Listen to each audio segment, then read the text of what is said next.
Hi learners, this is Sami Kokab from Learn English with Kokab YouTube channel. Students, आज की इस video lecture में हम greetings और मैनर्स को देखने वाले हैं, जिसे हम एटिकेट्स भी बोलते हैं। स्टूडेंट्स, ये तो आप जानते ही हैं, जब हम किसी शख्स को ग्रीट करते हैं तो सबसे पहले हमें ये देखना है कि वो शख्स हमसे उम्र में, ओहदे में या रिश्ते में बड़ा है, छोटा है या हम उम्र है। स्टूडेंट्स, ये तो आप सभी जानते हैं कि जिस तरह हम अपने भाई से बात कर सकते हैं, ठीक उसी तरह हम अपने वाले से बात नहीं कर सकते, और जिस तरह हम अपने वाले से बात कर सकते हैं, ठीक उसी तरह हम अपने भाई से बात नहीं करते। तो इसी तरह इंग्लिश में भी जब किसी को ग्रीट करना हो तो उसके भी दो अलग अलग तरीके हैं। एक फॉर्मल, जिसे हम रस्मी कहते हैं, और एक है इनफॉर्मल, जिसे हम गैर रस्मी कहते हैं। जब हम किसी शख्स से मिलते हैं तो हम क्या कहते हैं? हम कहते हैं अस्सलामु अलैकुम, सलाम, सुबह बखैर, शब बखैर। लेकिन जब हमने किसी को इंग्लिश में ग्रीट करना है तो हमारे पास है good morning, good afternoon, good evening and good night. Students, good morning का use wake up to 12 PM किया जाता है, यानी कि 12 बजे से लेके उठने से लेके 12 बजे तक, दोपहर 12 बजे तक। इसी तरह गुड आफ्टरनून का यूज़ 12 बजे, दोपहर 12 बजे से लेके 4 बजे तक, ठीक है। इसी तरह good evening 4 PM to till go to bed, यानी कि 4 बजे से लेके बेड पर जाने तक आप क्या कहते हैं? Good evening. इसी तरह गुड नाइट आप कब बोल सकते हैं? गुड नाइट स्टूडेंट्स आप तब बोल सकते हैं when you go to sleep, then you can say good night. Good night का यूज आप सोते वक्त ही कर सकते हैं। आप किसी को 12 बजे ही क्यों ना मिल रहे हो, लेकिन आपको क्या कहना है उसे मिलते वक्त? Good evening. हाँ, जब आप वहाँ से रवाना होने लगते हैं या विदा होने लगते हैं तो आप उसे उस टाइम गुड नाइट कह सकते हैं, क्योंकि आपको अगर पता है कि अभी मैंने जाके फ़ौरन सो जाना है तो फिर आप गुड नाइट का यूज़ कर सकते हैं। इसी तरह मान लीजिए स्टूडेंट, किसी को आप दिन 10 बजे मिल रहे हैं, यानी कि सुबह उठने के बाद 10 बजे आप किसी से मिल रहे हैं, तो उसे मिलते वक्त आप क्या कहेंगे? Good morning. और आप वहाँ से 11 बजे रवाना हो रहे हैं या विदा ले रहे हैं, तो आप उसे गुड मॉर्निंग नहीं कहेंगे दोबारा, बल्कि आप क्या कहेंगे? गुड बाय या बाय। इसी तरह स्टूडेंट्स, आप किसी को 11 बजे मिल रहे हैं तो आप मिलते वक्त उसे कहते हैं गुड मॉर्निंग, और जब आप रवाना होने लगते हैं तो वो 1 बजे, दोपहर 1 बजे होते हैं, तो वहाँ आप क्या कह सकते हैं? गुड आफ्टरनून या गुड बाय या बाय कह सकते हैं। इसी तरह आप किसी को 2 बजे, दोपहर 2 बजे मिल रहे हैं, और जब आप मिलते हैं तो तब आप कहते हैं गुड आफ्टरनून, और आप जब विदा लेते हैं तो वो 4 बजे होते हैं, तो विदा होते वक्त आप गुड इवनिंग का यूज़ कर सकते हैं या गुड बाय कह सकते हैं। इसी तरह किसी को आप शाम 4 बजे मिल रहे हैं और मिलते वक्त आप क्या कहते हैं? गुड इवनिंग, और आप जब वहाँ से विदा लेते हैं या इजाज़त लेते हैं या आप रवाना होने लगते हैं तो वो 7 बजे होते हैं, शाम 7 बजे, तो उस वक्त आप क्या कह सकते हैं? गुड इवनिंग नहीं कहेंगे, आप कहेंगे गुड बाय या बाय। इसी तरह स्टूडेंट्स, जब आप किसी शख्स को 11 बजे मिल रहे हैं, रात 11 बजे या शाम 11 बजे, तो आप उसे मिलते वक्त क्या कहेंगे? Good evening.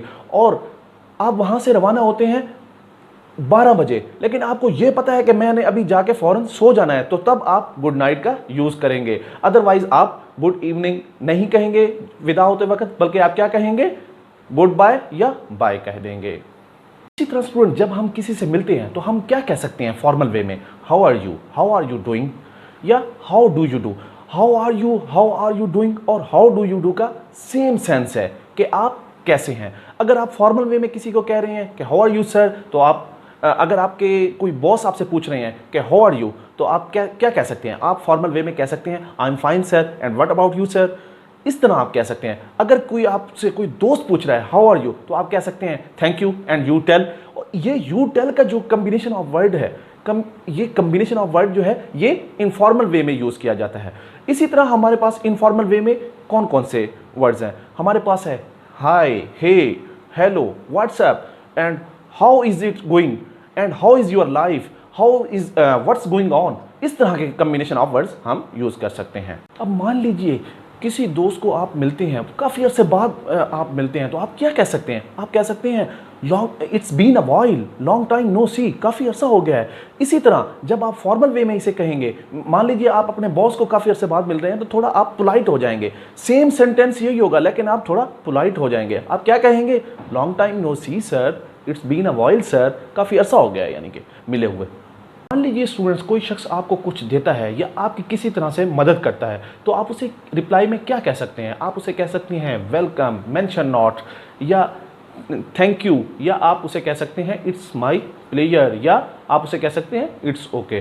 स्टूडेंट्स ये थैंक्स का यूज़ जो है ये भी कंडीशनल है। मान लीजिए कोई शख्स आपके पास, आप एक शॉप चलाते हैं और आपके पास वो आता है, कुछ पैसे देता है और कोई चीज़ आपसे खरीदता है, और जाते वक्त आपको क्या कहता है? Thank you. और आप उसके रिप्लाई में क्या कह सकते हैं? आप उसे कह सकते हैं वेलकम, या आप उसे कह सकते हैं इट्स माय प्लेयर। अब यहाँ पे आप क्या कहना चाह रहे हैं? आप उसे कहना चाह रहे हैं कि मैं चाहता हूँ कि आप मेरी शॉप पर बार बार आएँ।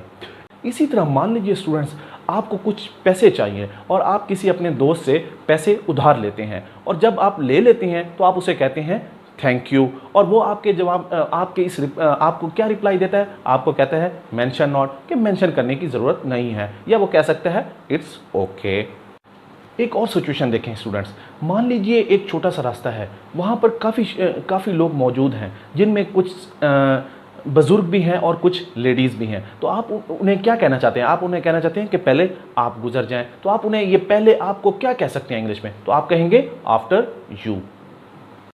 स्टूडेंट्स एक और सिचुएशन देखें, मान लीजिए किसी से आप फ़ोन पे बात कर रहे हैं और आपको उसकी बात कोई समझ नहीं आती, तो आप उसे क्या कह सकते हैं? आप उसे कहते हैं pardon, I beg your pardon, excuse me, या could you please repeat it, या आप उसे कह सकते हैं आई डिडंट गेट इट। इसे आप फॉर्मल वे में थोड़ा पोलाइट होकर कह सकते हैं और इनफॉर्मल वे में थोड़ा अथॉरिटेटिव होकर बोलते हैं।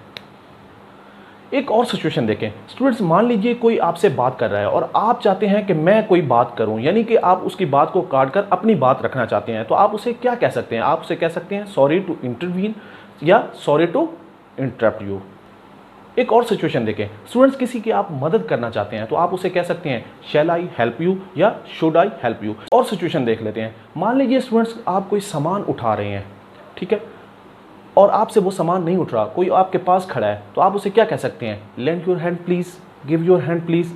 इसी तरह मान लीजिए स्टूडेंट्स आप किसी से बात कर रहे हैं और आप उसे ये कहना चाहते हैं कि इसके अलावा और क्या चल रहा है, तो आप क्या कह सकते हैं? आप कह सकते हैं what else is going on. इसका मतलब है स्टूडेंट्स इसके अलावा क्या चल रहा है। इस यहाँ पर आप ये नहीं कह सकते व्हाट्स गोइंग ऑन, क्योंकि आप ऑलरेडी इससे बात कर रहे हैं, तो आप क्या कहेंगे? What else is going on. मुझे उम्मीद है कि ये वीडियो आपको पसंद आई होगी और कोई ना कोई नई चीज़ आपको सीखने को मिली होगी। अगर आपको ये वीडियो पसंद आई है तो इसे लाइक करें, शेयर करें और कमेंट में मुझे बताएं कि ये वीडियो आपको कैसे लगी है। तो स्टूडेंट्स होप सो ये आप नोट भी करेंगे अपनी नोटबुक में। इंशाल्लाह नेक्स्ट वीडियो में आपसे मुलाकात होगी। Thank you so much. अल्लाह हाफ़िज़।